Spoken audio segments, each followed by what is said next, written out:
चलिए थोड़ा सभी लोग बैठ जाइए और शांति बना लीजिए। चलिए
चलिए सब लोग को नोट्स मिल गया जी उधर?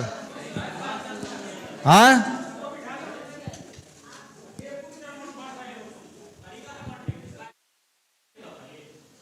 नहीं देखिए अभी अभी पर जैसे अब क्लास का समय हो गया है तो अब छोड़ दीजिए। क्लास के बाद जिनका नहीं हो जो ले आकर के अपना क्लास के बाद ले लेगा, ठीक है? चलिए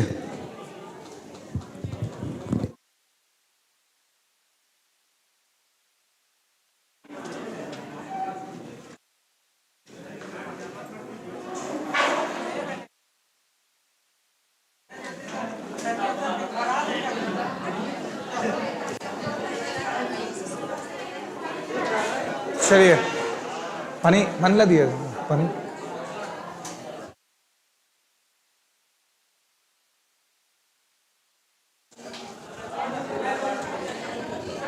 ठंडा नहीं कर रहा है क्या ये नीचे वाला? कुछ नहीं करता है, ठंडा नहीं।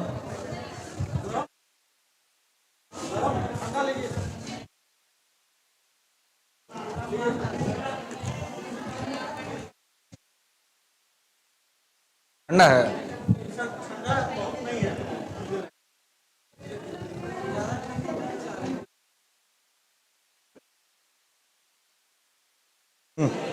रख लीजिए।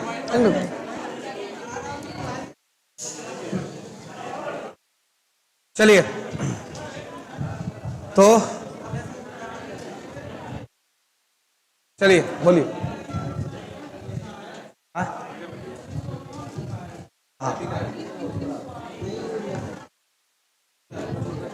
चलिए अलीपुर षड्यंत्र कांड 1909, ठीक है?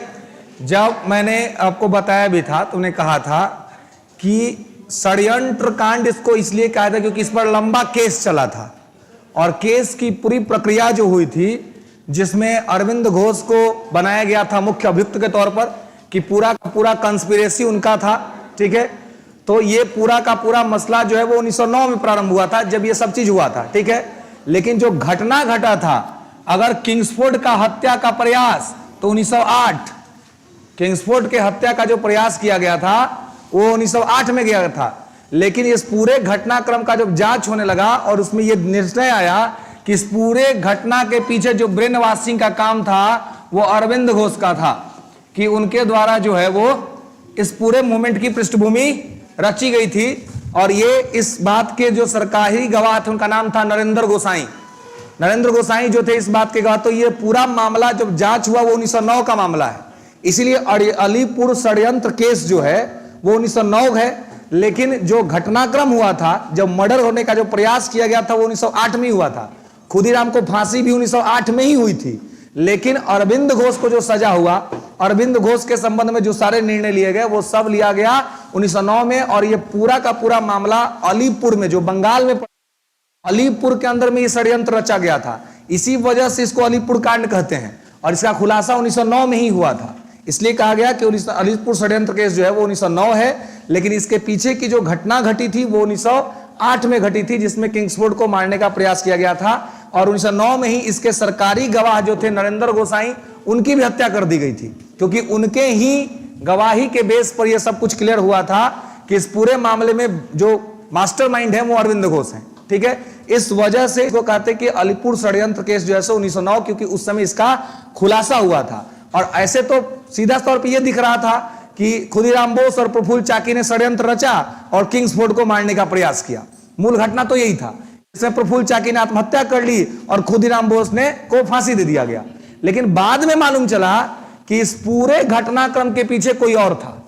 कैसा था कि कोई भी जो घटना घटता है तो उसके पीछे उसको लेकर के आगे बढ़ने वाला जो लोग होता है या उसका ब्रेन वॉशिंग जो होता है वो अलग लोग के द्वारा की जाती है। इसी प्रकार से इसमें भी किया गया था। इसी वजह से अलीपुर षड्यंत्र कांड जो है वो 1909 कहा जाता है। ठीक है, लेकिन अगर आपसे ये पूछा जाएगा कि ये किंग्सफोर्ड पर कब ये किया गया था, है ना, किंग्सफोर्ड का हत्या का प्रयास कब किया गया था, तो 1908 में। खुदीराम बोस को फांसी कब हुई, तो 1908 में। लेकिन इस पूरे मामले का खुलासा कब हुआ, 1909 में, कि ये केवल 2 लोगों का अपराध नहीं था, ये पूरा का पूरा एक सिस्टमैटिक क्राइम था जिसमें टारगेट किया गया था कि किस किस प्रकार से कैसे किया जाए। और ये पूरा का पूरा प्लानिंग जो हुआ था वो अलीपुर में हुआ था, जो कलकत्ता का प्राचीन नाम है। कलकत्ता का प्राचीन नाम अलीपुर ही है, उसका पुराना नाम अलीपुर ही उसको कहते हैं। ठीक है, हिस्ट्री का नोट्स नहीं मिला तो हिस्ट्री का भी नोट्स मिल जाएगा। धीरे धीरे नोट्स मिलने शुरू हो गए ना। आज किस चीज का मिला है, नरेंद्र गोसाई है, मैथ और रीजनिंग का, साइंस का भी नहीं मिला है। ठीक है, तो मिल जाएगा, है ना। हाँ, पॉलिटी सबका मिल जाएगा। है क्या, पॉलिटी और शास्त्र मिल गया है, पीडीएफ आया है। हाँ, तो पीडीएफ आ गया है, इसका मतलब ये हुआ कि मैटर तैयार हो गया है ना। तो पीडीएफ आ गया, प्रिंट हो जाएगा तो हार्ड कॉपी मिल जाएगा, है ना, क्योंकि पीडीएफ देना थोड़ा आसान है क्योंकि सॉफ्ट कॉपी रहता है ना।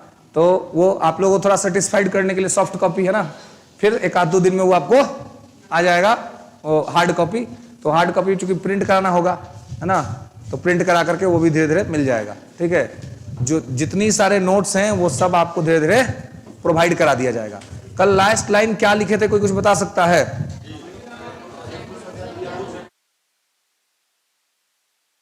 अलीपुर षड्यंत्र कांड को लिखे थे।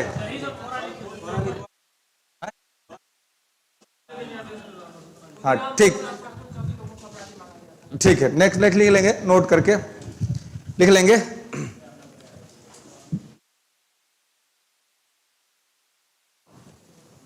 लिखेंगे कि इसी घटनाक्रम के कारण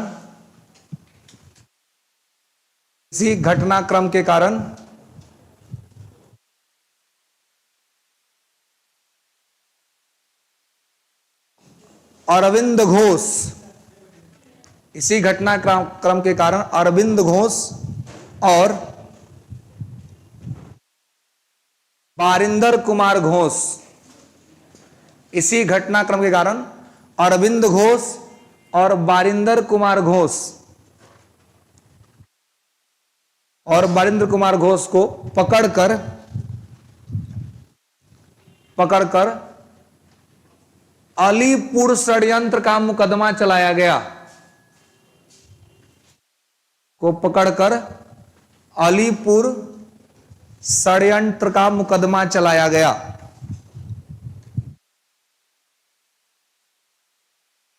ठीक है, तो किसको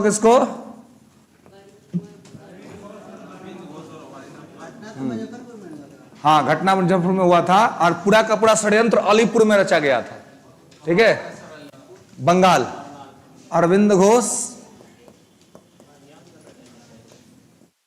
और बारिंदर कुमार घोष, है ना, ये दोनों लोगों को कहा गया कि यही दोनों लोग के मास्टरमाइंड। जैसे कैसे होता है, जैसे आपको पता है कि हम लोग क्या है, एक आतंकवादी हमला हुआ था, ताज अटैक, है ना, जब एक साथ बंबई के बहुत सारे जगहों पर हमला हुआ था, ताज होटल जो मुंबई का है उस पे, है ना, नरीमन हाउस पे, रेलवे स्टेशन पे अचानक से उस पे बहुत सारी मूवीज भी बनी हुई हैं, है ना, जो अटैक्स हुआ था 26/11 जिसको बोलते हैं। तो 26/11 घटना तो घट रही थी इंडिया में, लेकिन जब वो सब जांच हुआ तो क्या मालूम चला कि उसका पूरा का पूरा माइंड बैठा हुआ था पाकिस्तान में, है ना, पूरा का पूरा कंट्रोल हो रहा था वो कहीं और से। तो ये पूरा घटना जो है 1908 में घटा मुजफ्फरपुर में, है ना, जिसमें क्या हुआ कि मुजफ्फरपुर के जिला न्यायाधीश किंग्सफोर्ड की हत्या की साजिश थी, है ना, यहां पर अंजाम भी दिया गया। लेकिन बाद में जब जांच हुआ तो ये दोनों लोग पकड़ाए और मालूम चला कि इस पूरा घटनाक्रम की जो प्लानिंग हुई थी वो अलीपुर में हुई थी। इसी वजह से इस घटनाक्रम को अलीपुर कांड कहा गया या अलीपुर षड्यंत्र कहा गया। इन लोगों पर जो मुकदमा चला वो अलीपुर षड्यंत्र केस के नाम से चला, और इसमें जो सरकारी गवाह थे नरेंद्र गोसाई, उनकी हत्या कर दी गई थी। ये नोट करके लिख लेंगे कि इसके सरकारी गवाह नरेंद्र गोसाई, इसके सरकारी गवाह नरेंद्र गोसाई की हत्या कर दी गई थी। नरेंद्र गोसाई की हत्या कर दी गई थी। अंग्रेजों के पक्ष में थे भाई, इन लोग के, है ना, देशद्रोही आदमी थे, है ना। हम हमेशा हर जगह हर समय आप देखेंगे, है ना, कि भारत को जब भी कभी क्षति हुआ है तो विदेशियों ने कम और घर के जयचंदों ने ज्यादा पहुंचाया है ना। जयचंद को और विभीषण को माना जाता है देशद्रोही टाइप का आदमी, है ना। विभीषण का भी एग्जाम्पल से लिया जाता है। रावण उतना भले अत किया था, लेकिन इसीलिए उसका अति का अंत हुआ क्योंकि विभीषण राम जी के पक्ष में चला गया था, है ना। अगर वो खाली नहीं जाता उपस पे ना, तो रावण राम जी का हालत खराब करने के काफी था। इतना ना वो पावर लिया था, पावर का तो महत्व है ना जी, शक्ति इतना ना वो अर्जित कर लिया था। कह रहा कि तप बल विप्र सदा बरियारा, तप के प्रभाव से विप्र हमेशा मजबूत रहता है ना। और विप्र था, ब्राह्मण था, है ना, तपी ब्राह्मण था, लेकिन बाद में पापी बन गया। तो पापी हो जाइएगा तो फिर नाश तो स्वाभाविक है। इसी मतलब होता है ना कि जब नाश मनुष्य पे छाता है पहले विवेक मर जाता है ना। तो जब नाश का समय आएगा तो विवेक जो है सो अपने आप शून्य हो जाता है ना। और जिसका नाश नहीं होने वाला उसका विवेक हमेशा जागृत रहता है। वो कुछ भी करता है तो विवेक का प्रयोग करके करता है, दिमाग लगा के करता है। लेकिन भाई ये नहीं कि क्षणिक लाभ के चक्कर में, क्षणिक शुभ के चक्कर में जीवन भर का दुख खरीद ले, है ना, वो नहीं होना चाहिए। लेकिन वो पहले सब उसका ठीक चलता था, लेकिन बाद में षड्यंत्र किया तो उसके बाद मतलब पाप किया तो नाश हो गया। तो कहने का मतलब यहां पे तात्पर्य है कि कभी भी जब अपने लोग जाते हैं ना दूसरे पक्ष में, तो वहीं पर आपका जो है सो कहीं ना कहीं हार सुनिश्चित हो जाता है ना। आप देखिए कि भारत पर जब कोई भी आक्रमण हुआ है, उन सभी आक्रमण में एक कॉमन फैक्टर रहा है कि कुछ ना कुछ भारतीय उनका समर्थन किए। अगर भारतीय उनका समर्थन नहीं करते तो संभव नहीं था कि वो आकर के हमारे यहां हम पर शासन कर लेते, है ना, चाहे वो कोई भी हो। शुरू से भारत के इतिहास में सबसे पहला जो भारत पर आक्रमण हुआ था वो 512 बीसी में हुआ था, है ना, 512 बीसी में, है ना, जब साइरस सेकंड ने किया था। 712 तो बहुत बाद का बात है जी, जनरली लोग वही याद रखता है, लेकिन तो बहुत बाद का बात है ना। 712 जो है वो तो बहुत बाद का बात है।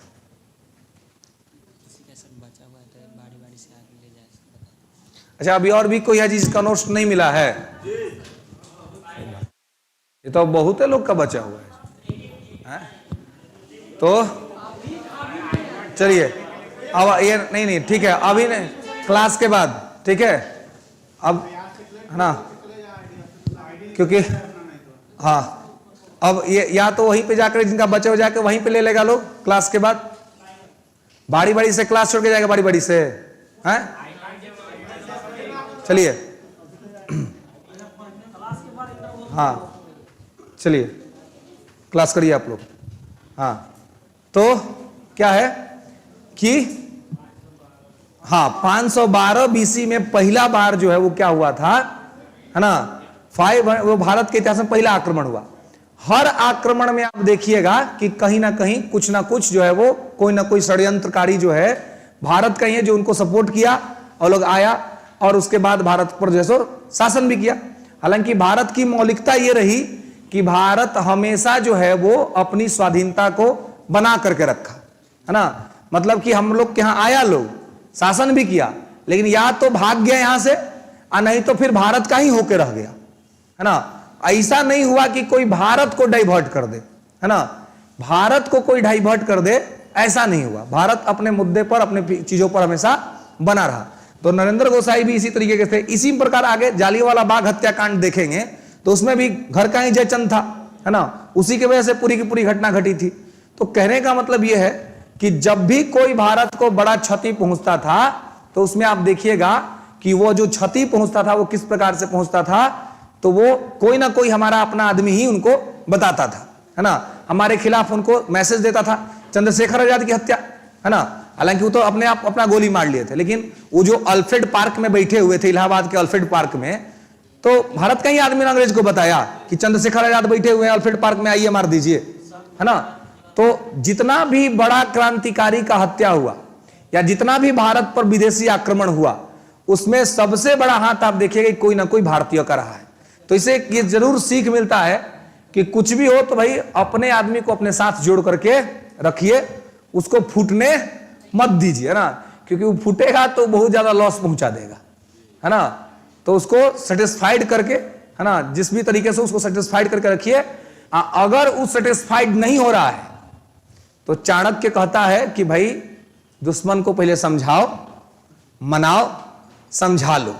अगर समझ गया तो ठीक है, और अगर नहीं समझता है तो फिर समाप्त कर दो। क्योंकि अगर वो बचा रहा तो किसी ना लेवल पर कहीं ना कहीं आपको डिस्टर्ब करेगा, है ना।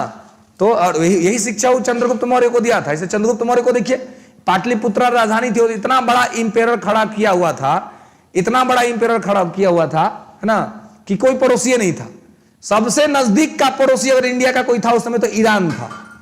सबसे नजदीक का पड़ोसी, है ना, सबसे नजदीक था वो ईरान था। आसपास का पूरा सत्ता को हथिया लिया था, है ना, सबको अपने साथ जोड़ लिया था। क्यों?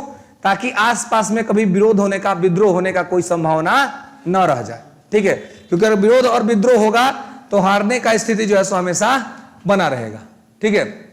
तो यहां पर भी ये सब जो चीज हुआ, अरविंद घोष के बारे, अरविंद घोष को जो पर जो षड्यंत्र केस चलाया गया, उसका कारण यही था क्योंकि नरेंद्र गोसाई का एविडेंस मिल गया था। तो नरेंद्र गोसाई का भी उपाय किया, सब धर के इनको मार दिया, इनका काम खत्म कर दिया, है ना। हाँ, बिहार से ही संबंधित थे, ठीक है। क्या जेल में कहां था? ये तो गवाह था, ठीक है। इसको पहले आरंभिक तौर पर इसको पकड़ा गया था, ठीक है, और इससे यही बात की गई थी कि अगर तुम सरकारी गवाह बन जाते हो तो तुमको फ्री कर दिया जाएगा, है ना। तुमको ये पुलिस यही करती है, कोई अपराध होगा ना तो जो पकड़ाता है अपराधी, उसके सामने पुलिस पहला बात यही कहती है कि तुम ही गवाह बन जाओ, तो तुमको हम जो है सो रियायत दिला देंगे जज साहब से। कह देंगे कि सरकारी गवाह बन गया है, तो सरकारी गवाह बनने पर जज साहब जो है तो तुमको थोड़ा सा छूट दे देंगे और उनको ये कर दिया जाएगा। तो पहले तो था, इसी सब ग्रुप में ही भी था, लेकिन बाद में बन गया सरकारी गवाह। सरकारी गवाह बन गया, बस सब कहा कि भाई अब तो बन गया तो जब तक रहेगा गवाही देता रहेगा, केस चलता रहेगा, इससे अच्छा है कि इसका काम जो है सो खत्म कर दिया जाए। तो इसकी जो है सो हत्या कर दी गई थी, और इसी वजह से इसको अलीपुर षड्यंत्र कांड कहते हैं। घटनाक्रम तो हो गया था 59 में, लेकिन जांच पड़ताल करने के बाद मालूम चला कि घटना का जो तार है वो मुजफ्फरपुर नहीं बल्कि ये कलकत्ता तक, अलीपुर तक जुड़ा हुआ है, और वहां से पूरा का पूरा मामला जो है सो कनेक्ट हो रहा है, ठीक है। इसी वजह से इसको अलीपुर षड्यंत्र कांड के तौर पर देखा जाता है, ठीक है। नेक्स्ट लिखेंगे क्या? अरविंद सब लोग को जेल हुआ था, है ना, सबको जेल किया गया था। अरविंद घोष को भी जेल किया गया था और बारिंद्र कुमार घोष को भी जेल किया। और इसी के बाद से फिर अरविंद घोष ये सब काम छोड़ दिए, इसके बाद साधु बन गए थे, है ना। इसके बाद जो है अरविंद घोष साधु बन गए फिर, है ना। इसके बाद फिर कोई क्रांतिकारी काम नहीं किए, है ना। इसमें आरोप लगा, उसके बाद ही छोड़ करके, गरम दल के आदमी थे, जेल हुआ, उसके बाद फिर यहां से ही अपना स्वतंत्र तौर पे साधु बन गए और जाकर के अपना धर्म का प्रचार प्रसार का काम करने लगे। फिर क्रांतिकारी काम से अपना छोड़ दिए थे, इस्तीफा दे दिए थे। नेक्स्ट लिखेंगे, हाँ मतलब गरम दल से थे, हाँ नहीं फांसी नहीं हुआ था। नेक्स्ट लिखेंगे महाराष्ट्र। देंगे महाराष्ट्र। महाराष्ट्र के अंदर में बाल गंगाधर तिलक जो है वो महत्वपूर्ण तौर पे काम कर रहे थे। लेंगे महाराष्ट्र, लेंगे महाराष्ट्र में, महाराष्ट्र हेडिंग बना करके लिखेंगे कि महाराष्ट्र में क्रांतिकारी आंदोलन की शुरुआत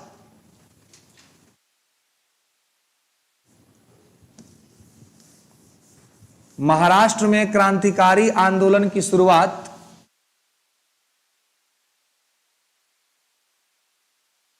बाल गंगाधर तिलक ने किया था।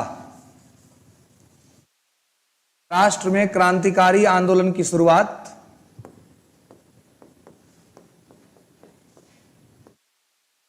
बाल गंगाधर तिलक ने किया था। ठीक है, और इसकी जानकारी इनकी पत्रिकाएं मराठा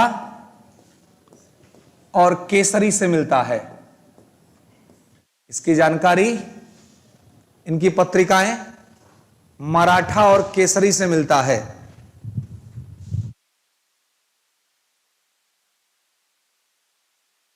ठीक है, मराठा और केसरी से मिलता है।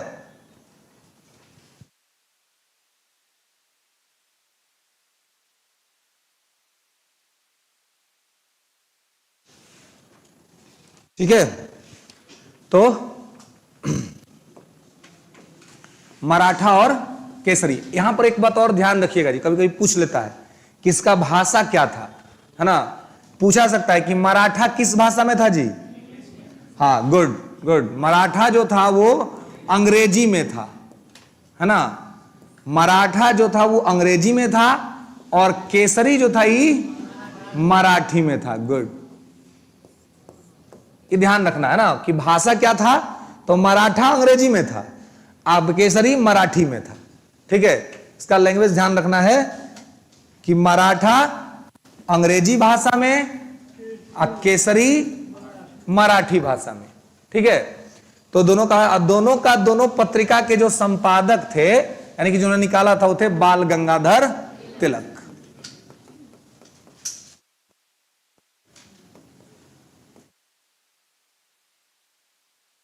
ठीक है, तो ये और ये प्रारंभिक जो आदि माने जाते हैं कि इन्होंने जो है वो बंगाल में शुरू किया था क्रांतिकारी आंदोलन। ठीक है, और इन्हीं पत्रिकाओं से जानकारी मिलती है कि 1893 में महाराष्ट्र में इन्होंने गणपति उत्सव शुरू किया था।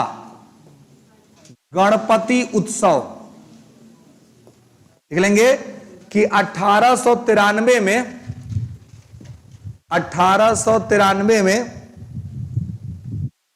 इन्होंने गणपति उत्सव शुरू किया था।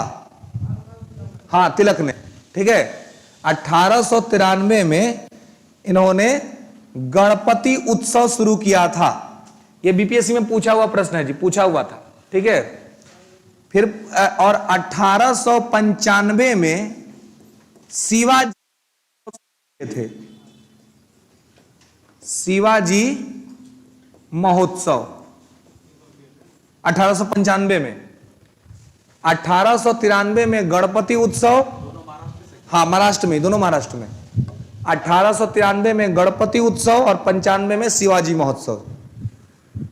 ठीक है, अब देखिए, ठीक है, अब देखिए कि यहां जो है ये नाम से तो लग रहा है कि धार्मिक संस्थाएं हैं, है ना जी, कि रिलीजियस इंस्टीट्यूशंस है, रिलीजियस वर्क होता होगा, लेकिन इसका उद्देश्य धार्मिक कम और राजनीतिक ज्यादा था। नोट करके लिख लेंगे कि इन संस्थाओं का उद्देश्य, इन गणपति उत्सव और शिवाजी महोत्सव, ठीक है, हाँ, लेकिन इनका उद्देश्य धार्मिक कम और राजनीतिक अधिक था। इनका उद्देश्य धार्मिक कम और राजनीतिक अधिक था, है ना, मतलब कि जो इनका ऑब्जेक्टिव था वो रिलीजियस नहीं था, है ना, क्या था, तो पॉलिटिकल था। ठीक है, पॉलिटिकल इनका ऑब्जेक्टिव जो था वो ज्यादा था, है ना। तो इस चीज को यहां पर ध्यान रखना है। और इनके माध्यम से, इन संस्थाओं के माध्यम से बाल गंगाधर तिलक क्या कर रहे थे? तो क्रांतिकारी विचारधाराओं को प्रचारित करते थे, है ना। इन संस्थाओं के माध्यम से, इसमें पूजा पाठ नहीं होता था, इसके माध्यम से क्रांतिकारी विचारों को व्यक्त किया जाता था, है ना। रिवोल्यूशनरी बातें होती थी कि किस प्रकार से हम अंग्रेजों को क्षति पहुंचा सकते हैं, उनको क्षतिग्रस्त कर सकते हैं, इन सभी चीजों पर आपको जो है सो दिया जाता था, ठीक है। तो 1893 में गणपति उत्सव और 1895 में शिवाजी महोत्सव के माध्यम से, ये दोनों ही सवाल बीपीएससी अपने पीटी में पूछ चुकी है, ठीक है। डेट नहीं पूछी है ना, डेट नहीं पूछा था, उसने पूछा था कि गणपति उत्सव किसने प्रारंभ किया था, है ना। तो किसने किया था? बाल गंगाधर तिलक ने। या शिवाजी महोत्सव किसने किया था? तो बाल गंगाधर तिलक ने। ऐसे भी पूछा सकता है कि गणपति उत्सव या शिवाजी महोत्सव जो महाराष्ट्र में चलाया जा रहा था, इसका उद्देश्य क्या था? तो क्रांतिकारी, है ना, क्रांतिकारी उद्देश्य था या राजनीतिक उद्देश्य था, धार्मिक नहीं, ठीक है। रिलीजियस ऑब्जेक्टिव नहीं था, इसका ऑब्जेक्टिव था तो वो रिवोल्यूशनरी था, क्रांतिकारी टाइप का था, ठीक है। और इसके माध्यम से क्रांतिकारी विचारधारा जो है वो फैलाने का काम कौन करते थे? तो बाल गंगाधर तिलक करते थे। नेक्स्ट लिखेंगे इसी में, इसके आगे, कि महाराष्ट्र में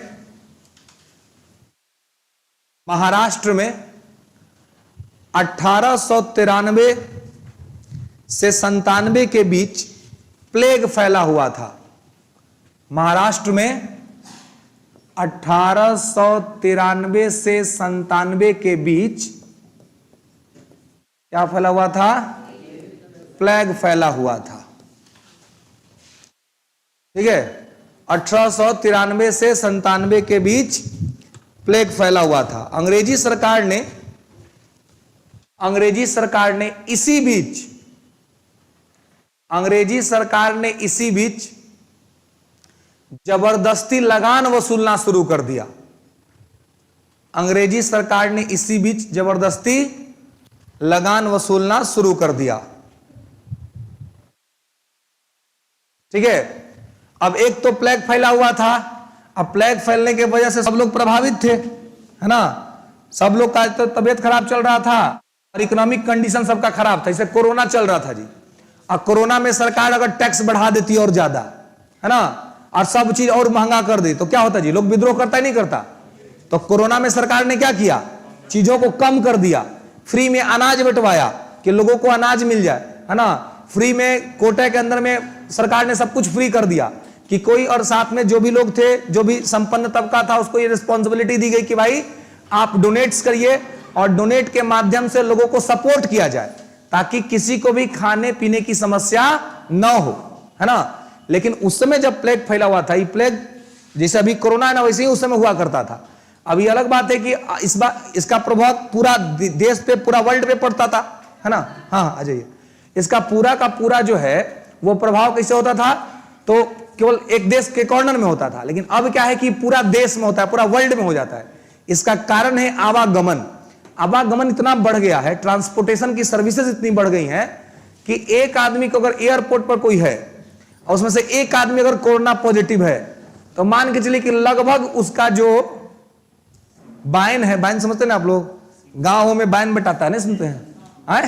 गांव में किसी के यहाँ अगर शादी विवाह होता है तो मिठाई आता है, पता जी।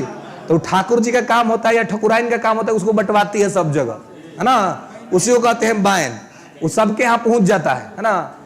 तो ऐसा ही है कोरोना, अगर एक आदमी को हुआ और वो आदमी अगर खड़ा है कहीं एयरपोर्ट पर तो एक ही साथ कितना देश में भेज देगा ये कोई नहीं जानता है ना। और वैसे ही कोरोना फैलता था तीव्र गति से, एक आदमी को हुआ मालूम चला कि सबको, एक वेरिएंट कहीं आया और वो पूरा देश में फैल जाता था। तो उस समय इसलिए क्योंकि आवागमन इतना तेज होता था कि सब फैल जाता था। तो वैसा ही स्थिति उस समय भी था, लेकिन उस समय इतना तेज गति से नहीं फैलता था क्योंकि उस समय ट्रांसपोर्टेशन की सुविधाएं कम थी, जो जहां रहता था वहीं रहता था। इस वजह से गांव का गांव साफ होता था उस समय, उसमें देश का देश साफ नहीं होता था। अब देश का देश साफ हो जाता है, जिला का जिला साफ हो जाता है। क्यों? क्योंकि आवागमन का सुविधा है।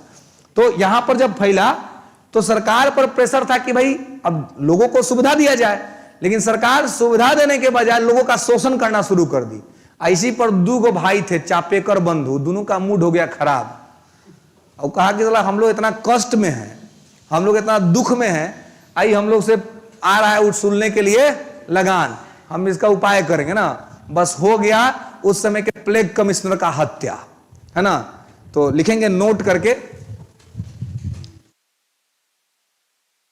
लिखेंगे कि 22 जून 1897 को 22 जून 1897 को चापेकर बंधुओं ने 22 जून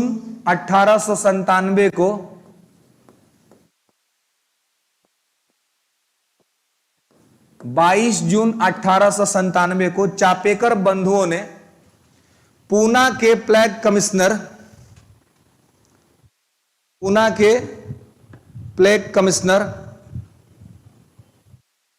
आर्मस्ट एवं रैंड, प्लेग कमिश्नर आर्मस्ट एवं रैंड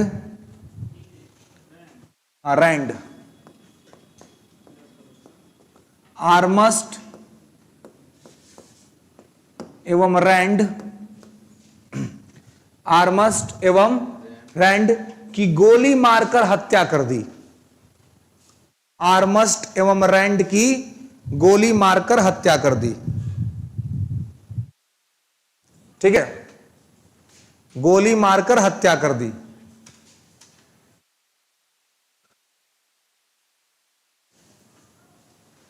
ओके, अब देखिए कहा जाता है कि यह भारत की प्रथम राजनीतिक हत्या थी। नोट करके लिख लीजिएगा, यह भारत की प्रथम राजनीतिक हत्या थी। यह भारत की प्रथम राजनीतिक हत्या थी, ठीक है। और यह जो चापेकर बंधु की हम लोग बात कर रहे हैं, इन दोनों चापेकर बंधुओं का नाम लिख लीजिए ब्रैकेट में, चापेकर बंधु। तो दो भाई थे, दामोदर चापेकर और एक थे बाल कृष्ण चापेकर।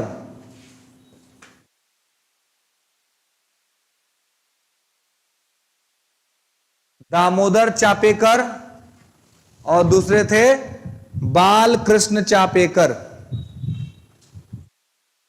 ठीक है। तो ये दो भाई थे चापेकर बंधु, और दोनों ने मिलकर क्या किया, तो पूना के प्लेग कमिश्नर आर्मस्ट और रैंड की हत्या कर दी। और इस हत्या को माना जाता है भारत का प्रथम राजनीतिक हत्या, है ना, ठीक है, कि भारत का प्रथम राजनीतिक हत्या था।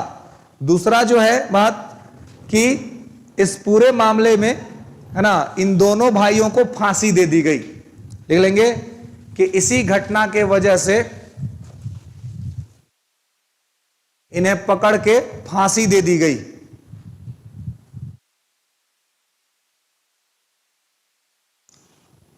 ठीक है, इन दोनों को 97 में, 1897 में भी दे दिया गया था। नेक्स्ट लिखेंगे कि इस पूरे षड्यंत्र के पीछे बाल गंगाधर तिलक को दोषी माना गया, है ना। अब जैसे उसमें कैसे अरविंद घोष को माना गया और वीरेंद्र कुमार घोष को कलीपुर षड्यंत्र कांड में, वैसे ही जो चापेकर बंधु ने जो कांड किया, इस कांड का मास्टरमाइंड माना गया बाल गंगाधर तिलक को, कि तिलक सिखाए हैं, वह इन सब काम करवाते हैं। देखो ना, गांव में दो आदमी होता है भड़काने वाला, है ना, तो कोई झगड़ा वगड़ा होता है तो लोग किसका कहता है कि वही आदमी है, वही ऐसा कुछ करवाया होगा। तो अंग्रेज सभी क्या किया कि माना कि भाई ये जो चापेकर बंधु लोग जो कांड किए हैं, ये कांड किए नहीं हैं, इनसे करवाया गया है। और किसने करवाया है? बाल गंगाधर तिलक ने। तो इस वजह से बाल गंगाधर तिलक को भी 18 माह का कैद हुआ था, 18 महीने का जेल हुआ था, इसी वजह से बाल गंगाधर तिलक को। ठीक है, इस घटना को भड़काने के आरोप में 18 माह का कैद हुआ था बाल गंगाधर तिलक को, 18 महीने तक वो जेल किया गया था उनको, इसी मामले के वजह से। ठीक है, ओके। नेक्स्ट लिखेंगे उसके बाद। नेक्स्ट क्या? केसरी हिंद, ये जो मराठा और केसरी जो पत्रिका है, नहीं तो मराठा केसरी में ना उनका उत्प्रेरक विचार सब आता था, तो इसे इसी में उसी में लिखा हुआ गया था कि सब सारा चीज का मास्टरमाइंड वही थे, क्योंकि इसमें उकसाया जाता था। पत्रिका की वजह से नहीं हुआ था। 18 माह का जो इनको कैद हुआ था वो इस षड्यंत्र के वजह से हुआ था। अंग्रेजों ने माना कि जो आर्मस्ट और रैंड की हत्या हुई है, उस हत्या का मास्टरमाइंड जो है वो बाल गंगाधर तिलक है। तिलक ने ही उकसाया है, तिलक ने ही युवाओं को भड़काया है, और उसे उकसाने और भड़काने के आरोप में उनको ये सजा हुई थी, 18 महीने का कैद किया गया था। ठीक है, नेक्स्ट लेंगे कि महाराष्ट्र का नासिक भी, अगला पॉइंट, महाराष्ट्र का नासिक भी, महाराष्ट्र का नासिक भी क्रांतिकारी आंदोलन का गढ़ बन गया था।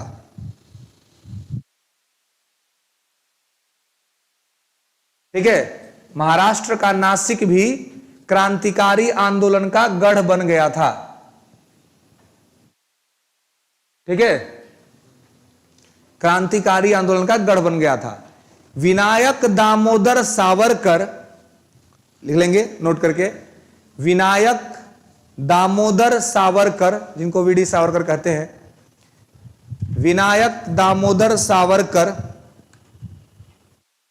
ने 1904 में नासिक में, विनायक दामोदर सावरकर ने 1904 में नासिक में मित्र मेला,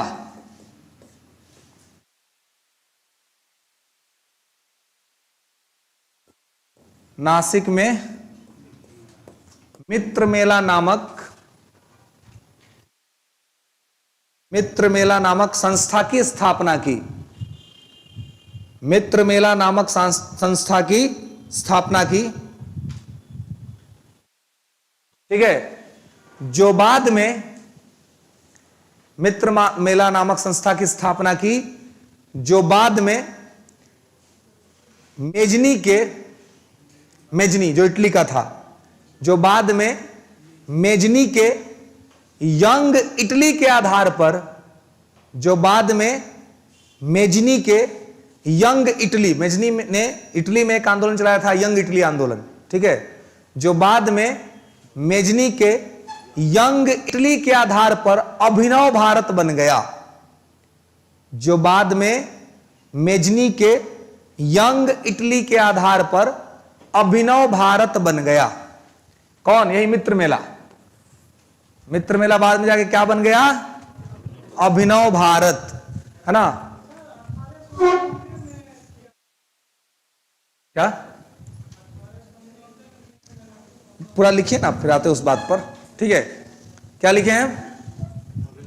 हाँ, अभिनव भारत की स्थापना की। साथ ही नेक्स्ट लेंगे कि साथ ही इसी संगठन के सदस्य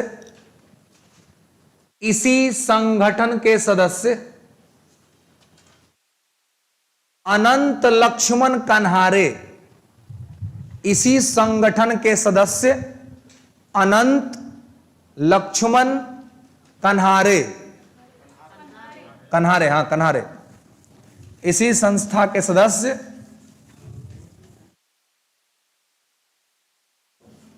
अनंत लक्ष्मण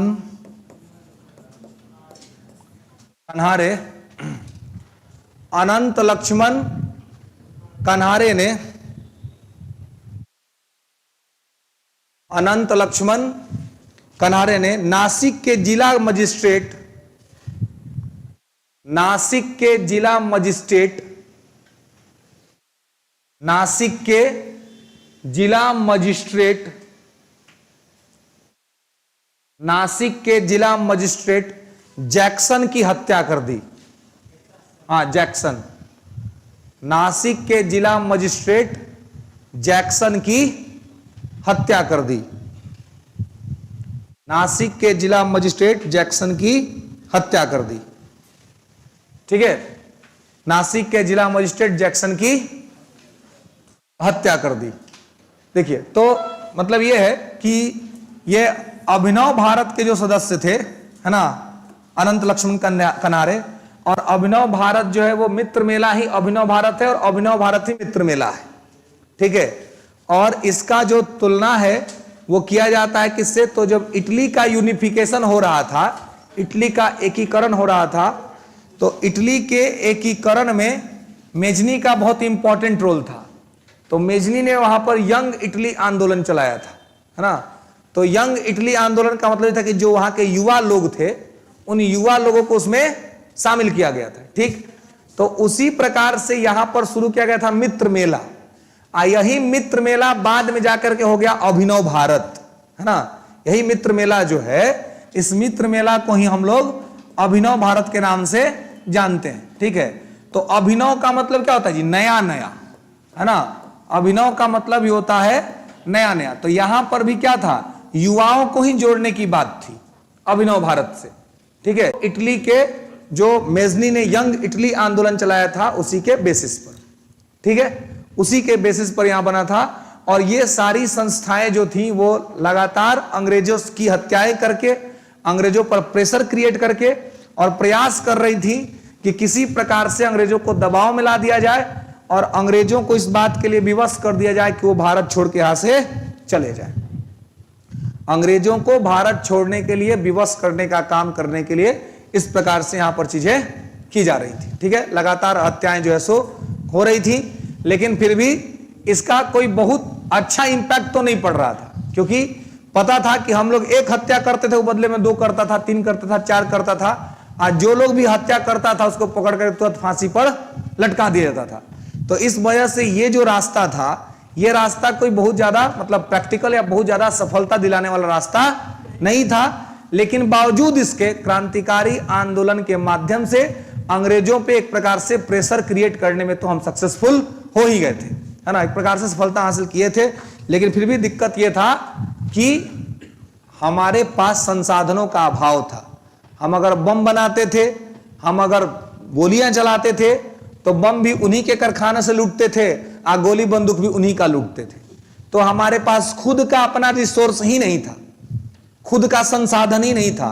तो जब खुद का संसाधन नहीं है तो फिर आप दूसरे से कैसे लड़ सकते हैं। तो लड़ने के लिए जरूरी था कि संसाधन हो, और इसी वजह से गांधी इस प्रैक्टिकल मामले को समझते थे और जानते थे कि ये वाला रास्ता ठीक नहीं है, इस रास्ता से हम बस थोड़े देर के लिए प्रेशर क्रिएट कर सकते हैं, लेकिन हमेशा के लिए स्वतंत्रता जो हम प्राप्त नहीं कर सकते हैं। तो अच्छा यही है कि ऐसा रास्ता अख्तियार किया जाए जहां से कि आसानी से आजादी मिल सके और आम आदमी को क्षति भी कम से कम पहुंचे। क्योंकि मरने वाले लोग जो थे, जिनको फांसी हो रही थी, वो गिने चुने लोग थे।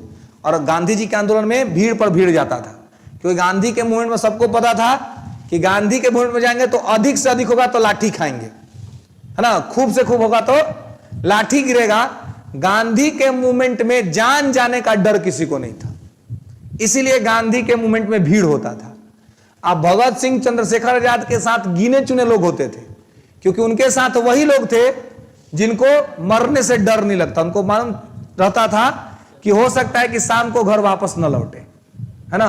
तो ये सोच के निकलने वाले लोग बहुत कम होते हैं। इसी वजह से प्रैक्टिकल रास्ता नहीं था। क्रांतिकारियों के प्रति सम्मान पूरा है, लेकिन ये रास्ता व्यवहारिक नहीं था, ये रास्ता प्रैक्टिकल नहीं था कि इस रास्ते पे चल के हम आजादी प्राप्त कर पाते, है ना। खास करके तब जब सामने वाला दुश्मन हमसे लाख गुना शक्तिशाली था। इसी वजह से हम लोग उसको एक को मारते थे, वो हमारा 2-4 आदमी को उठा करके फांसी दे देता था, है ना, जेल में बंद कर देता था। बस पूरा का पूरा मूवमेंट में जो है सो डिस्टर्ब हो जाता था।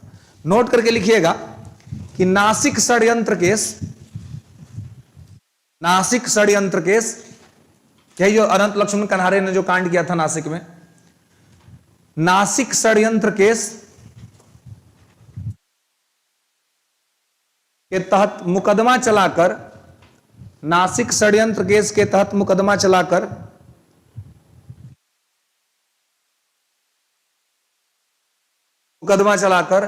बीडी सावरकर को वीडी सावरकर को अपराधी घोषित किया गया। वीडी सावरकर को अपराधी घोषित किया गया।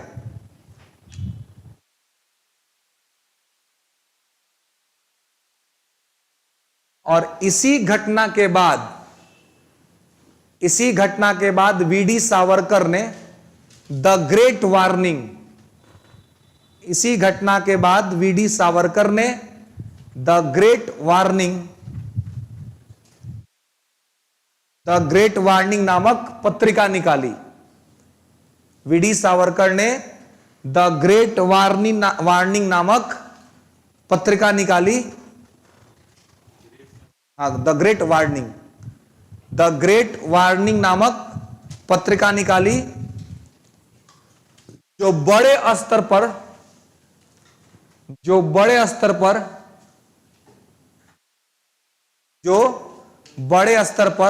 भारत से लेकर लंदन तक में बिका था। जो बड़े स्तर पर भारत से लेकर लंदन तक में बिका था। और इन्हीं का किताब था 1857 के क्रांति पर, फर्स्ट वॉर ऑफ इंडिपेंडेंस, है ना, जिसमें इन्होंने कहा था कि भाई यह पहला स्वतंत्रता संग्राम है ना। 1857 की क्रांति को वीडी सावरकर ने कहा था कि यह पहला स्वतंत्रता संग्राम है भारत का, जो कि बहुत से लोग मानने को तैयार नहीं थे, है ना। अलग अलग लोगों का अलग अलग मानना था। इसी वजह से 1857 की क्रांति के स्वरूप पर विवाद रहता है कि 1857 का जो रिवॉल्यूशन है उसका कैरेक्टर क्या है ना। तो सब हम लोग बात कर चुके थे कि उसमें अलग अलग विद्वानों का अपना अलग अलग मत है। लेकिन यहां पर जो ये ग्रेट वार्निंग जो इन्होंने पत्रिका निकाली, उस पत्रिका का ऑब्जेक्टिव था कि अपने विचारों के माध्यम से जो क्रांतिकारी बातें हैं उसको अंग्रेजों तक पहुंचाया जाए और उनको यह समझाया जाए कि अगर वो अपनी नीतियों को लेकर के लिबरल नहीं होंगे, फ्लेक्सिबल नहीं होंगे, तो उनको इसी प्रकार के हत्याओं को देखना पड़ेगा और इस प्रकार की हत्या हमेशा भारत में होती रहेगी। ये उनका वार्निंग देने का काम था। जिस प्रकार से हम देखते हैं कि बंगाल में शुरुआती क्रांतिकारी आंदोलन को बढ़ावा देने का काम भद्रलोक समाज ने किया था, उसी प्रकार से महाराष्ट्र में एक पत्रिका आती थी जिसको प्रारंभिक क्रांतिकारी गतिविधियों के लिए जाना जाता है। उसका नाम था काल। नोट करके लिख लीजिएगा कि काल, नोट कर लेंगे, काल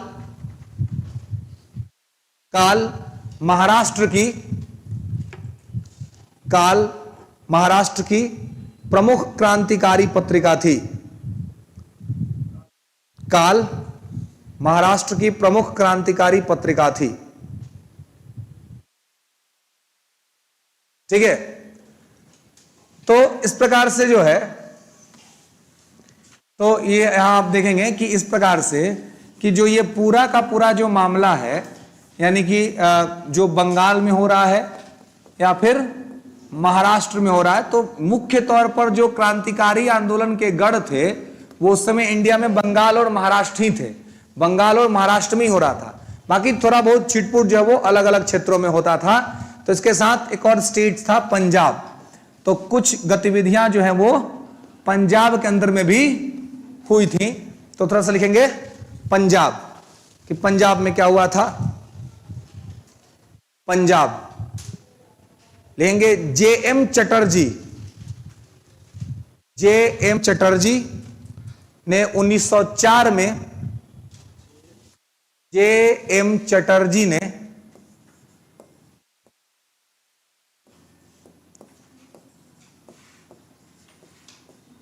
जे.एम. चटर्जी ने 1904 में भारत माता सोसाइटी,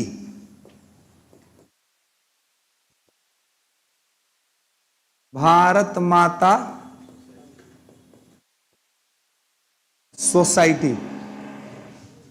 हमारा ड्रिल शुरू कर दो जी। नीचे आइल है नगर निगम, है ना, आप लोग को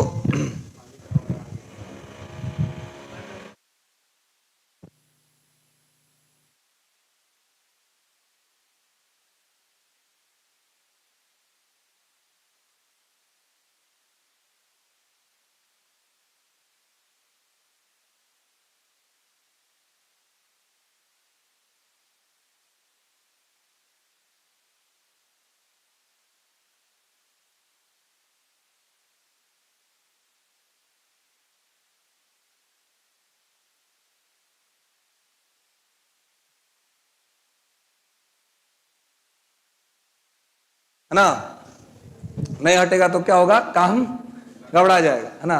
तो कहीं पर भी जो है अगर अवैध निर्माण हुआ है या अवैध कब्जा हुआ है तो उसको जो है सो हटाने के लिए ये सब चीज होता है, क्या सब नोटिस जारी होता है ना। हाँ है क्या सब,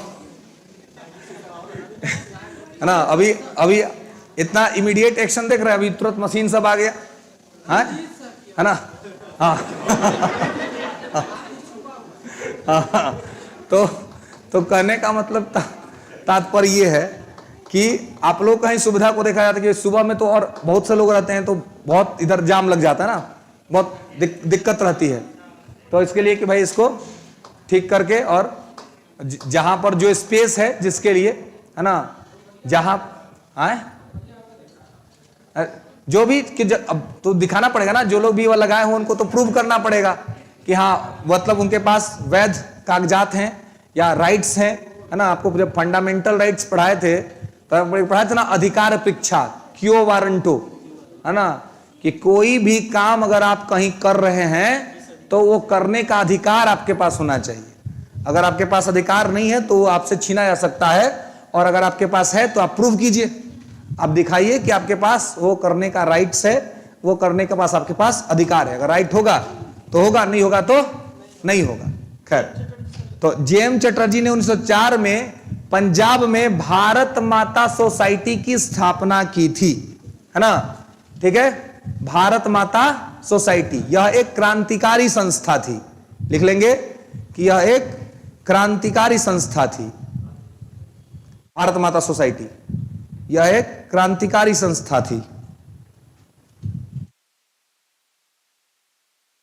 इसमें लाला हरदयाल,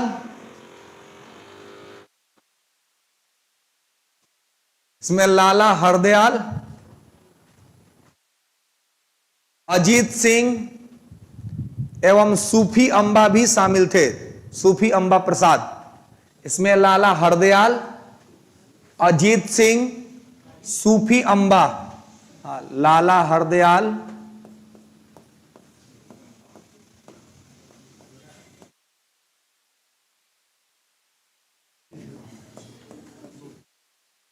अजीत सिंह,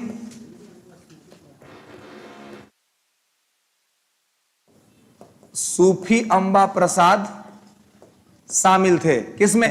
भारत माता सोसाइटी में, ठीक है।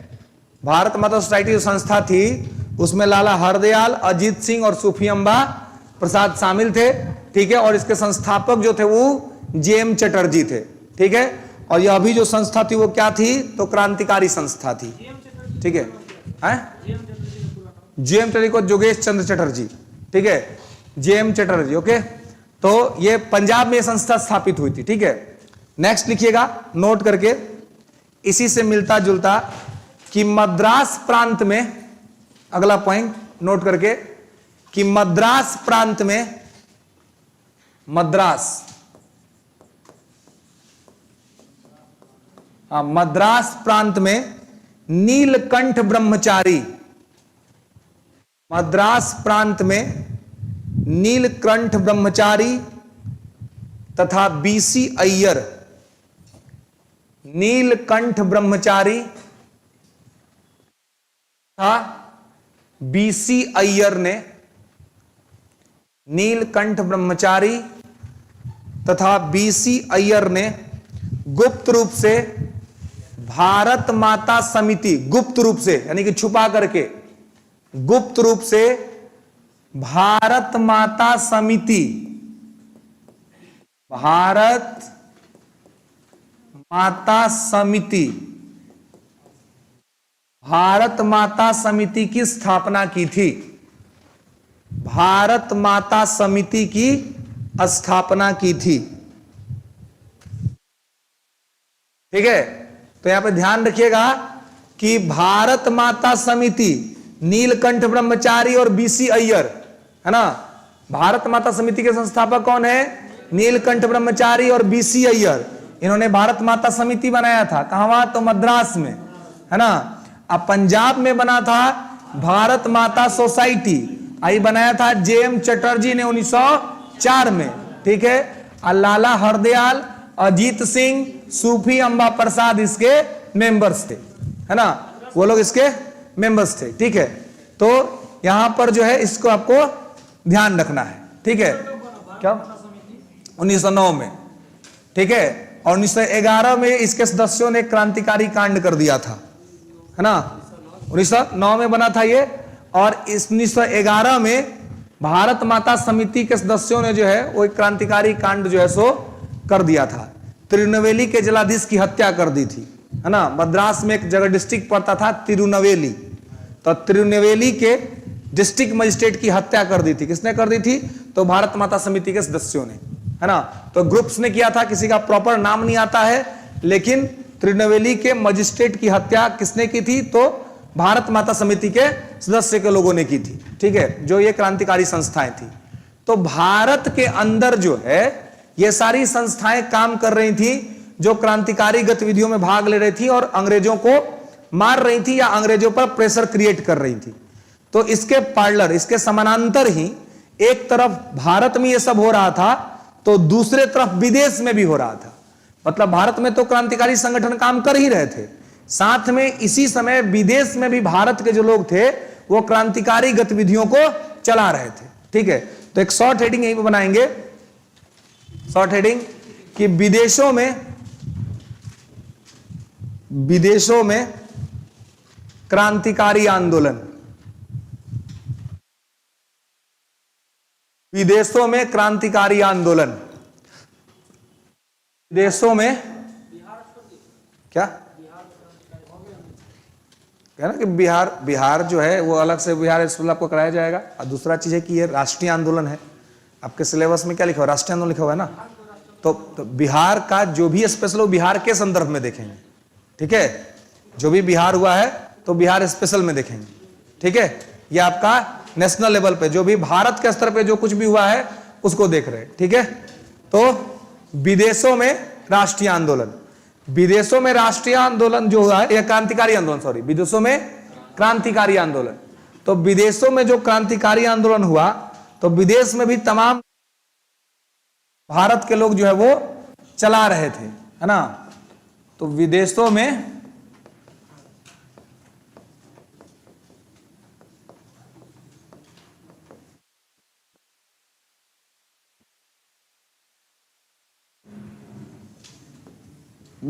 क्रांतिकारी आंदोलन है। इसमें एक प्रमुख नाम लिखेंगे Shyam ji Krishna Verma.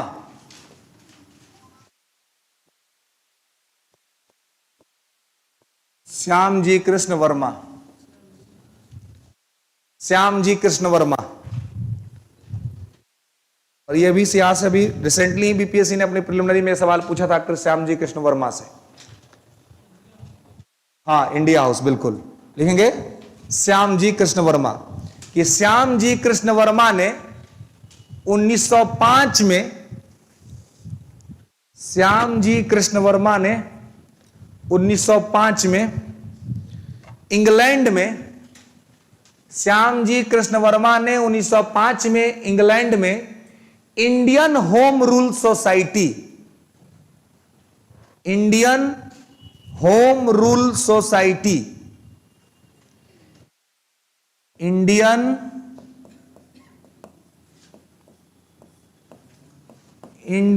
Home rule society की स्थापना की थी। कब की थी? 1905 में। कहां पे की? इंग्लैंड में।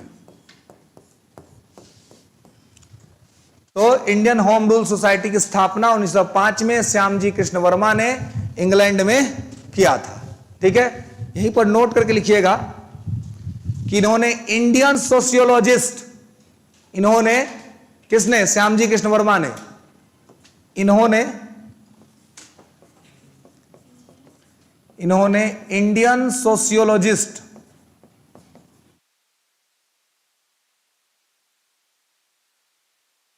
इन्होंने इंडियन सोशियोलॉजिस्ट नामक पत्रिका भी निकाला था। इन्होंने इंडियन सोशियोलॉजिस्ट नामक पत्रिका भी निकाला था।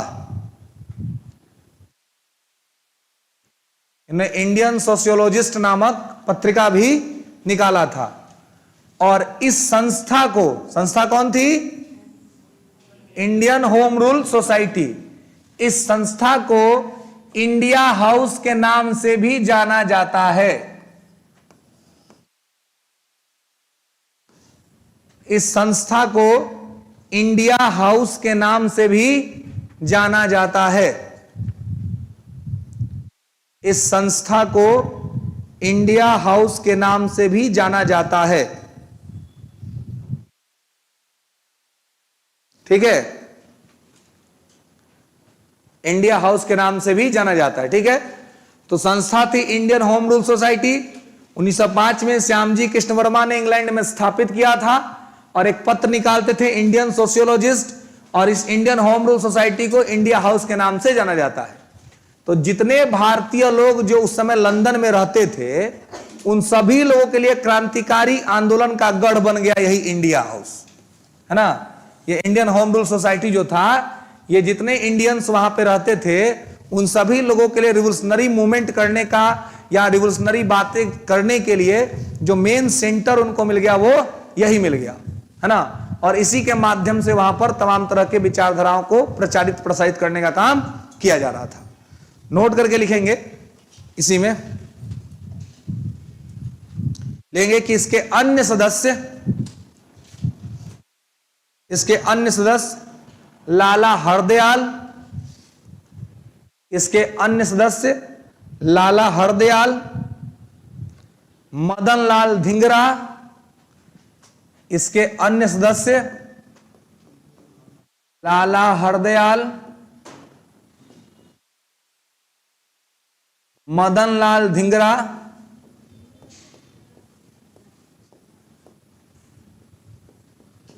धिंगरा, मदन लाल धिंगरा और वीडी सावरकर।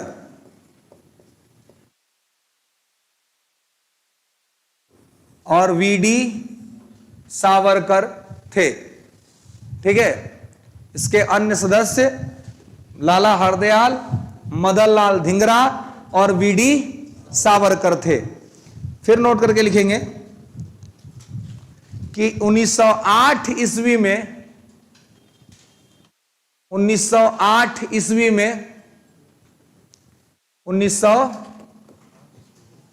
ईस्वी में इंडिया हाउस के सदस्यों ने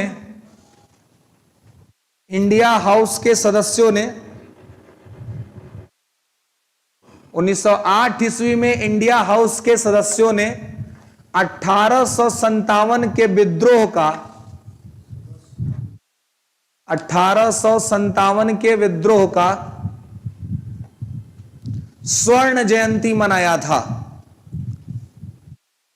1857 के विद्रोह का स्वर्ण जयंती मनाया था। ठीक है, स्वर्ण जयंती मनाया था। फिर लेंगे कि मदन लाल धिंगरा ने, अगला पॉइंट, कि मदन लाल धिंगरा ने, जो किसी इंडियन हाउस के मेंबर थे, है ना, मदन लाल धिंगरा ने इंडिया हाउस के एक अधिकारी, मदन लाल धिंगरा ने इंडिया हाउस के एक अधिकारी, इंडिया हाउस के एक अधिकारी कर्जन वाइली, इंडिया हाउस के एक अधिकारी कर्जन वाइली की गोली मारकर हत्या कर दी। इंडिया हाउस के एक अधिकारी कर्जन वाइली की गोली मारकर हत्या कर दी। क्या? हाँ, इंडिया हाउस का अधिकारी। इंडिया हाउस का जिलाधिकारी नहीं होगा, जिलाधिकारी तो डिस्ट्रिक्ट में ना होगा जी। इंडिया हाउस संस्था है, तो इंडिया हाउस के एक अधिकारी, ठीक है, कर्जन वाइली की गोली मारकर हत्या कर दी। और इस अपराध में मदन लाल धिंगरा को फांसी दे दिया गया। और इस अपराध में मदन लाल धिंगरा को फांसी दे दिया गया।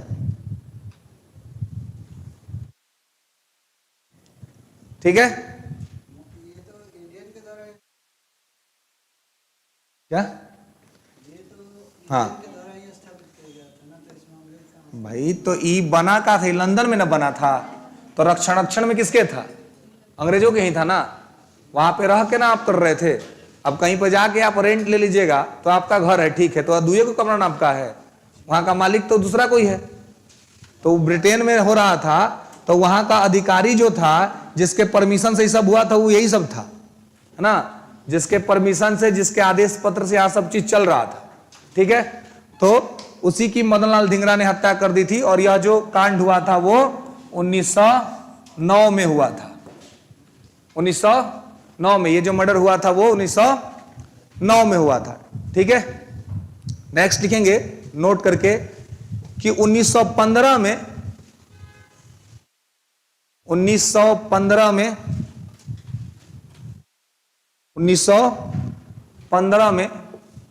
काबुल में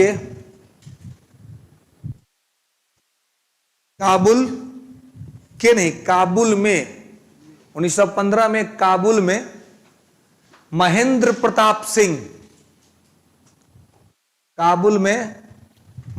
प्रताप सिंह ने अंतरिम भारत सरकार की स्थापना की थी। काबुल में महेंद्र प्रताप सिंह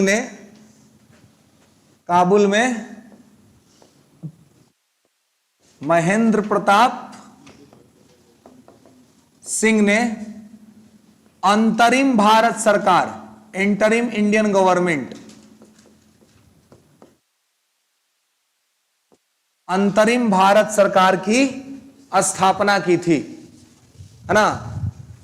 तो काबुल में महेंद्र प्रताप सिंह ने अंतरिम भारत सरकार की स्थापना की थी जर्मनी की सहायता से, with the help of Germany की सहायता से,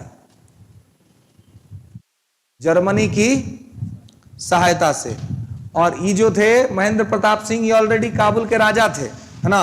लेकिन अंग्रेज सब इनका अधिकार जो था वो सब क्या कर लिया था, छीन लिया था। इसके वजह से इनके पास कुछ बचा नहीं था। लेकिन जर्मनी के सपोर्ट से, है ना, क्योंकि फिर देखिए 1914 से 1918 फर्स्ट वर्ल्ड वॉर शुरू हो गया था ना जी। तो इस बीच जो है वो झगड़ा वही ब्रिटेन और जर्मनी के बीच ही चल रहा था, है ना। तो फिर वही दुश्मन का मित्र होता है ना। अगर आपका कोई दुश्मन हो और उसी का कोई और भी दुश्मन है, तो आप खोजते ना कि भाई दो को दुश्मन अगर आपस में क्या कर ले, मिल जाए, तो क्या होगा, इससे उसका ग्रुप जो है सो मजबूत हो जाएगा। तो कभी भी दुश्मन का मित्र होता है ना।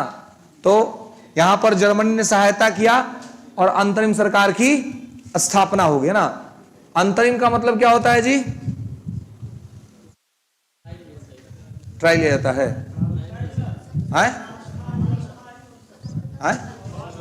अस्थाई, बिल्कुल अस्थाई। कितना बार पॉलिटी में बताए थे, अंतरिम बजट, अंतरिम सरकार, अंतरिम फैसला, सब में बताए थे कि अंतरिम अगर कहीं भी लग गया तो उसका मतलब होता है अस्थाई, है ना। कहीं भी किसी भी शब्द के पहले अगर हिंदी में अंतरिम या इंग्लिश में एंटरिम, है ना, अगर लिखा हुआ है तो इसका मतलब है कि वो क्या है, वो टेम्पररी चीज है, वो फाइनल चीज नहीं, वो हमेशा लागू नहीं रहेगा, है ना। वो बाद में उसको हटा दिया जाएगा या वो हट जाएगा। तो उस तरह की बात की गई। तो अंतरिम सरकार की स्थापना 1915 में, अंतरिम भारत सरकार की स्थापना महेंद्र प्रताप सिंह के द्वारा किया गया था, जर्मनी के सहायता से। और यह जो थे वो काबुल के राजा हुआ करते थे, ठीक है। नेक्स्ट अब लेंगे गदर आंदोलन। एक बहुत बड़ा आंदोलन था गदर आंदोलन, है ना।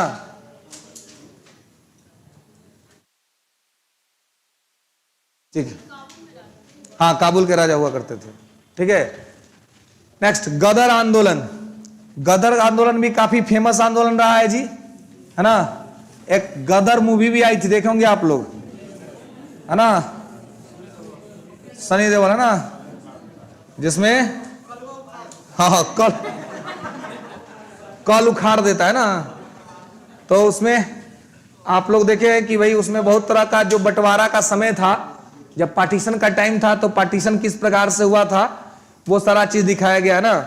तो गदड़ का एक्चुअल अर्थिंग होता है भगदड़, है ना। गदर का एक्चुअल अर्थ होता है भगद्दड़, है ना।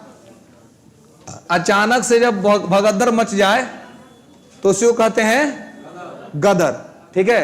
तो वही गदर हुआ था और एक गदर आंदोलन भी चला था। लेकिन अभी देखेंगे हम लोग, है ना। अच्छा, पार्ट 2 भी आ रहा है जी, है ना। आ गया है, आने वाला है। हाँ, सुन रहे, उसमें जो जो जो बचवा था वो अब सयाना हो गया है ना। हसन देओल का बेटा, हाँ, है ना। हाँ, जिस देख लेंगे, चलिए ठीक ठीक। नहीं, चलिए, आएगा तो मैं देख लूंगा, है ना। जब भी आएगा तो। कौन है? दिव्या भारती है, अमीषा पटेल है ना। तो ये सब तो अब तो सब बूढ़ा या तो बहुत, हम लोग जब मतलब बचपन में थे तब नहीं मूवी था, चलता था जी गदर, है ना। वो में वो गीत था, मैं निकला गड्डी लेके, है ना जी। हाँ, बड़ी फेमस हुआ था वो, है ना। वो खूब चला था वो, उसमें वो कॉलेज वॉलेज में भी गाता था वो, नहीं खूब चला था। हालांकि तमाम तरह से उसको दिखाया गया था बेसिकली। उस समय तो नहीं समझ में आया, लेकिन बाद में पढ़ने लिखने के बाद समझ में आया कि भाई पार्टीशन जब हुआ था तो वास्तव में देश को कितना दुख झेलना पड़ा था, है ना। वास्तव में किस प्रकार की परिस्थितियां भारत में गुजरी थी। एक किताब है मॉडर्न हिस्ट्री की, उसका नाम है Plassey to partition, doctor Shekhar Bandyopadhyay की किताब है, जिसमें उन्होंने पूरी घटनाक्रम बताया है कि किस प्रकार से भारत का विभाजन हुआ और किन किन दौर से भारत गुजरा। और भारत में रहने वाली सभी कम्युनिटीज, है ना, चाहे वो हिंदू कम्युनिटीज हो, चाहे वो मुस्लिम कम्युनिटीज हो, या अन्य कोई भी कम्युनिटी हो, सभी लोगों का इसका दंश झेलना पड़ा था, है ना। सभी लोगों ने इसका बहुत ही विभीषिका देखी थी। और एक प्रकार से मतलब मानवता की नृशंस हत्या जो होनी थी वो वहां पर हुआ था, है ना। कोई भी जो है वो ह्यूमैनिटी को नहीं देख रहा था, मानवता को नहीं देख रहा था। सब लोग के ऊपर अपना अपना जो है वो मतलब धर्मांधता इतना चढ़ा हुआ था सर पर कि मानवता से किसी को कोई मतलब नहीं था। और तमाम तरह की घटनाएं जो है उस समय घट रही थी। तो उसी में जो है ये एक हम लोग के राष्ट्रीय आंदोलन के समय में हुआ गदर आंदोलन। क्या पूछ रहे थे जी? कोई कुछ पूछ रहा था। किताब का नाम है पलासी से विभाजन तक, हिंदी में आता है पलासी से विभाजन, उसका इंग्लिश वर्जन भी है पलासी टू पार्टीशन, शेखर बंदोपाध्याय। अभी मत पढ़िएगा, जब सिलेक्शन हो जाए, राज्यकर्मी का दर्जा मिल जाए, तब फिर फुर्सत का टाइम मिलेगा, है ना, है ना, फिर उस बुक को लीजिएगा। नहीं मिलेगा, पैसा नहीं मिलेगा, तभी तो मिलता है टाइम, है ना। देखिए ये सब किताब तो तब पढ़े जब आपको थोड़ा और नॉलेज इनहांस हो ना। किताब पढ़ने से क्या होता है कि और ज्यादा समझदारी आती है, और ज्यादा अंडरस्टैंडिंग आता है ना। और आप शिक्षक का तो काम ही हमेशा पढ़ने का, है ना। आप अगर आप पढ़ाई बंद कर दीजिएगा तो इसका सबसे बड़ा डिसएडवांटेज विद्यार्थियों को होगा। आपको तो ठीक है, आपका तो चलिए जीवन चली जाएगा, राज्यकर्मी का दर्जा मिल जाएगा, परमानेंट सैलरी आएगा, एकदम घरे रहिएगा, जीवन कटेगा ठीक से, है ना। लेकिन शिक्षक जब पढ़ते रहता है रेगुलर तो वो अपडेट रहता है खुद, और जब वो खुद अपडेट रहता है तो विद्यार्थी को भी अपडेट रखता है ना। तो इसलिए और किसी का हो ना हो, शिक्षक का तो हमेशा काम होता है कि वो चीजों को अध्ययन करता रहे, पढ़ता रहे, नया नया चीज खोजता रहे। जितना नया नया चीज खोजेगा उतना ज्यादा बेनिफिट होता है। खैर, तो गदर आंदोलन, है ना। तो देखिए ये आंदोलन गदर नहीं था, लेकिन होता ना कुछ कुछ चीज इतना फेमस हो जाता है कि उसी से वो जाना जाने जाता है ना। लिखेंगे गदर आंदोलन 1913। देखिए इसके अंदर मूल मामला क्या था। गदर आंदोलन 1913, है ना। तो लिखेंगे कि लाला हरदयाल तथा सोहन सिंह भाखना, लाला हरदयाल तथा सोहन सिंह भाखना ने 1913 ईस्वी में, भाखना, लाला हरदयाल और सोहन सिंह भाखना ने 1913 ईस्वी में हिंदुस्तान 1913 ईस्वी में Hindustan association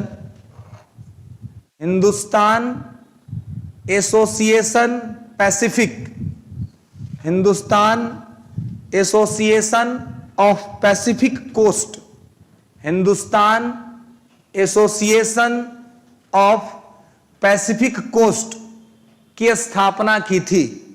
Hindustan association of Pacific coast की स्थापना की थी अमेरिका में। कहां पर? अमेरिका में। Hindustan association of Pacific coast स्थापित की थी कहां? अमेरिका में। अमेरिका में कहां में? तो सैन फ्रांसिस्को में, है ना, ब्रैकेट में लिख लेंगे सैन फ्रांसिस्को। अमेरिका में कहां? तो सैन फ्रांसिस्को में Hindustan association of Pacific coast. ठीक है, तो ये संस्था था जी, है ना, Hindustan association of Pacific coast. आई संस्था के द्वारा जो है वो एक पत्रिका निकाला जाता था। उस पत्रिका का नाम था गदर, है ना। उसमें क्या था? Hindustan association of Pacific coast जो संस्था थी वो एक पत्रिका निकालती थी। उस पत्रिका का नाम गदर, है ना। क्या था? तो पत्रिका का नाम था गदर। लिख लेंगे किसके द्वारा एक पत्रिका निकाला जाता था जिसका नाम था गदर। ठीक है, इसके द्वारा एक पत्रिका निकाला जाता था जिसका नाम था गदर। ठीक है, जो उर्दू और पंजाबी दोनों भाषाओं में आती थी। जो उर्दू और पंजाबी दोनों भाषाओं में आती थी। ठीक है, हाँ, उर्दू और पंजाबी दोनों भाषाओं में आती थी, है ना। तो ये देखिए, जो पंजाबी भाषा है इसकी लिपि है गुरुमुखी। गुरुमुखी लिपि के जन्मदाता है गुरु अंगद, जो सिख गुरु थे, है ना। गुरु नानक के बाद उन्हीं का नंबर आता। गुरु नानक के प्रिय शिष्य थे, इनका नाम था लहना, है ना। लहना इनका नाम था। गुरु अंगद के नाम से विख्यात है, तो इन्होंने ही गुरुमुखी लिपि जो है सो लाई थी। तो ये गुरुमुखी लिपि में ये पत्रिका आती थी पंजाबी भाषा में। इसमें जो भी इसमें कविताएं छपती थी, कविता का शीर्षक होता था गदर का गूंज, है ना। इसमें कविताएं आती थी इस पत्रिका में। कविता नहीं होता है, कुछ कुछ वीर रस का कविता होता है जिसको पढ़ने से ही मतलब वीरता का भाव होता है ना। जब बरसों तक वन में घूम घूम बाधा विघ्नों को चूम चूम साधु धाम पानी पत्थर पांडव आए कुछ और निखर, मतलब इस प्रकार से होता है ओजस्वी तरीके से कि क्या होगा, उसे पढ़ने से बोलने से क्या होता है, वीरता का अनुभव होता है। सिंहासन हिल उठे राजवंशों ने भ्रुकुटी तानी थी, खूब लड़ी मर्दानी वो तो झांसी वाली रानी थी। मतलब शब्द ही ऐसा होता है कि आपको ओजस्वी बना देगा, है ना, वीर रस का। तो इसमें कविताएं सब ऐसे आता था। कविता का नाम हेडिंग होता था गदर की गूंज, है ना। बस कविता पढ़ पढ़ के लोगों के अंदर क्या होता था, मोटिवेशन आ जाता था आंदोलन करने का। बस इसका जो मूल नाम था आंदोलन का, जो संस्था थी मूल तौर पर Hindustan association of Pacific coast, वो गया छुप और चर्चा में आ गया गदर, है ना। बस इसका नाम पड़ गया गदर आंदोलन, है ना। तो ये पत्रिका इतनी फेमस हो गई, पत्रिका इतनी प्रसिद्ध हो गई कि पत्रिका के प्रसिद्ध होने की वजह से इसका नाम हो गया गदर। ठीक है, लिख लेंगे किसमें गदर की गूंज नाम के शीर्षक से, गदर की गूंज शीर्षक से,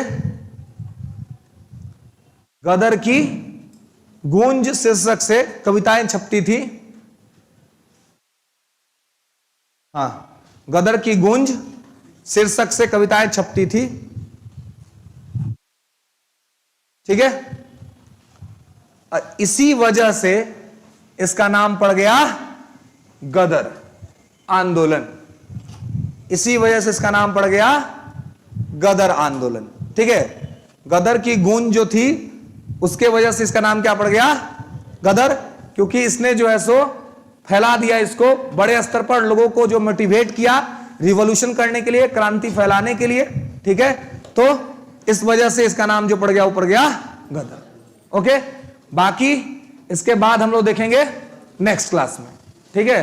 भी अगले क्लास का भी आप लोगों का टाइम हो गया, ठीक है।